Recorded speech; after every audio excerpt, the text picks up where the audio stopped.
Сәлеметсіздер ме 7 сынып оқушылары, біз бүгін 4-90-ға арналған жиынтық бағалаудың тапсырмаларын орындап үйренеміз. Бірінші тапсырманы оқимыз. Суретте көрсетілген шардың ұшу траекториясының қай нүктесінде кинетикалық энергиясы максимал? Шар жоғары көтерілген сайын оның потенциалдық энергиясы артады, төмен түскен сайын кинетикалық энергиясы артады. Ең төменгі нүктеде кинетикалық энергиясы максимал болады. С нүктесінде. Дұрыс жауап С нұсқасы. Екінші тапсырманы оқимыз. Кестедегі күн жүйелері центріндегі аспан денелері мен олардың негізін қалаушыларды сызықтармен қосыңдар. Геоцентрлік жүйе, гео грекше жер деген сөз,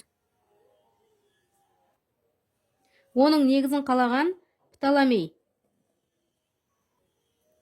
Гелиоцентрлік жүйе, гелио грекше күн, оның негізін қалаған Коперник. Үшінші тапсырма, жердегі күн мен түннің және жыл мезгілдерінің ауысу себептерін жазыңдар. Жердің өз өсінен айналуы, жер өсінің көлбеулігі, жердің күнді айнала қозғалуы. Төртінші тапсырма, суретте жүктер ілінген иіндік көрсетілген, мұндағы О нүктесі, тіреу нүктесі. А, О, В нүктелері күш иіндері. Бұл А нұсқасы. В нұсқасында иіні 20 сантиметрге тең, В нүктесіне түсірілген күш 60 ньютон. Иіндік тепе-теңдікте болуы үшін А нүктесіне қандай күш түсіруі керек? ОА 15 сантиметр. ОА деп отырғанымыз кіші иіні. Д1 деп аламыз. Мына жерде В нүктесіндегі иіні 20 сантиметр, үлкен иінінің ұзындығы. Кіші иініне қанша күш түсіру керек екендігін анықтауымыз керек.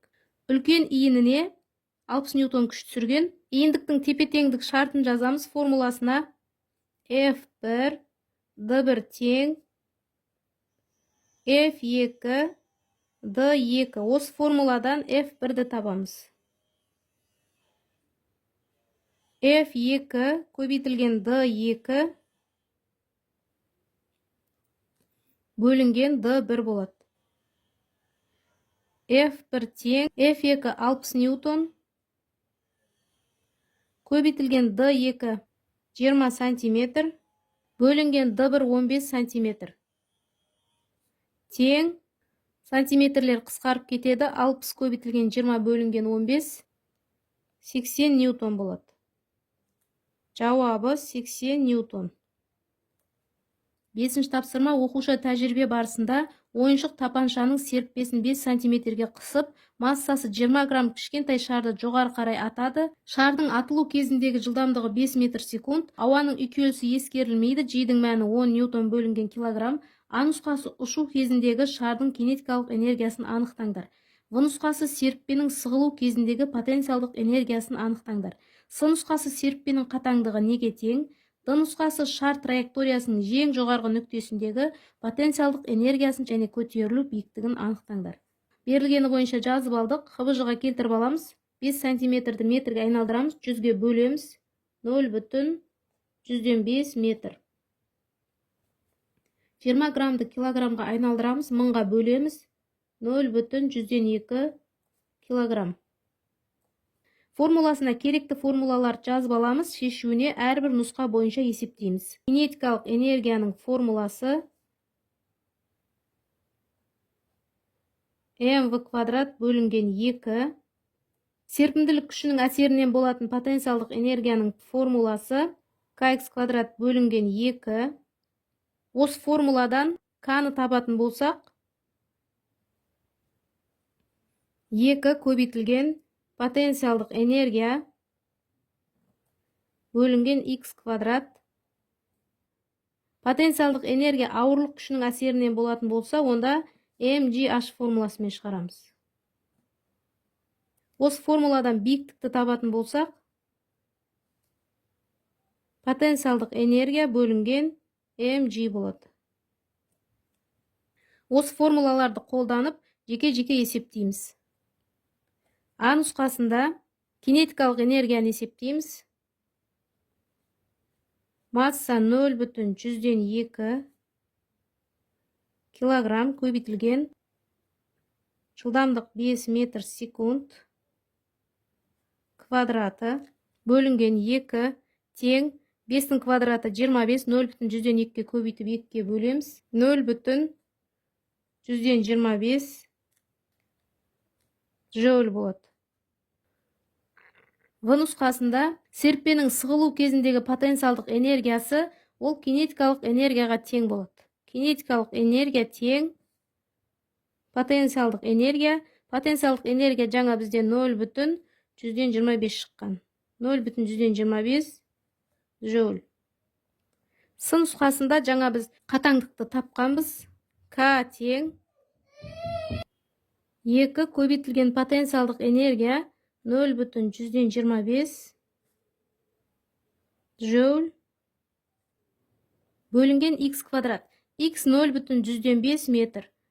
0,105 метрдің квадраты тең есептегенімізде 200 ньютон бөлінген метр болады. Д нұсқасында потенциалдық энергияны тауып қойдық. 0,125 жол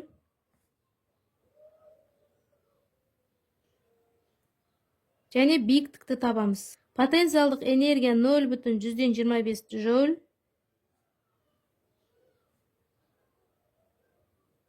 мына формула бойынша тауып жатырмыз. Масса 0,102 килограмм. Көбейтілген G-дің мәні 10 ньютон килограмм. Тең 1,125 метр.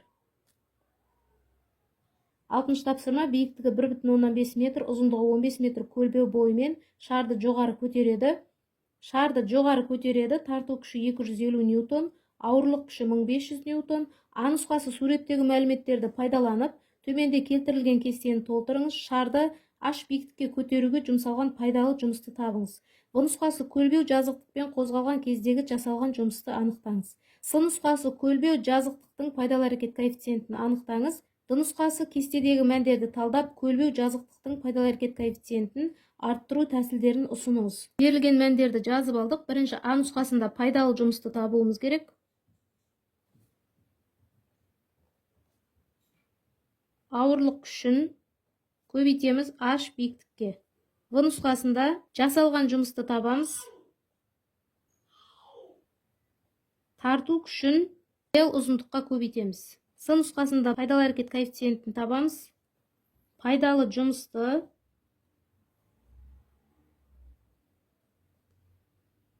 жасалған жұмысқа бөлеміз, көбейтеміз 100%. Пайдалы жұмысты есептейміз. Ауырлық күші 1500 ньютон, 1,15 метр. Тең 2250 жол.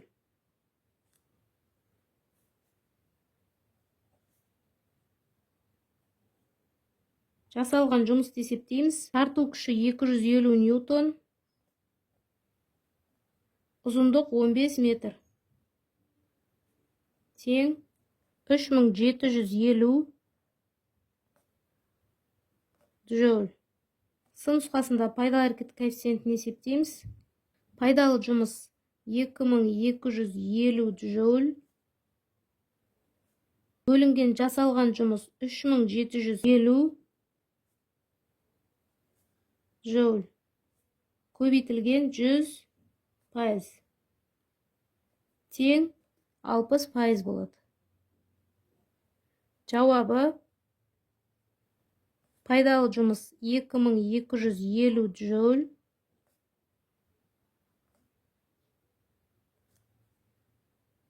Жасалған жұмыс 3750 жол.